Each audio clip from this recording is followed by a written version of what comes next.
അപ്പാ എന്നൊന്ന് വിളിച്ച ഹൃദയത്തിന്റെ ആഴത്തിൽ നിന്ന് അത് വിളിക്കുമ്പോൾ നിങ്ങളുടെ ഹൃദയത്തിൽ ഒരു ചിന്ത വേണം.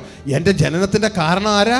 അങ്ങയുടെ ഉള്ളിലെ ബീജമാണ്. അങ്ങയുടെ ഉള്ളിലെ ബീജം, അങ്ങയുടെ ഉള്ളിലെ ആത്മാവാണ് എൻ്റെ ജനനത്തിന്റെ കാരണം. ഇതുകൊണ്ടാണ് ഞാൻ വിളിക്കണേ സ്വർഗസ്ഥനായ എൻ്റെ പിതാവേ എന്ന് പറഞ്ഞാൽ. പിതാവേ എന്ന് വിളിക്കണമെങ്കിൽ അതിൻ്റെ കാരണം എൻ്റെ ജനനം അങ്ങയുടെ ഉള്ളിലുള്ള ഒരു ഭാഗത്തിൽ നിന്നാണ് എൻ്റെ ജനനം.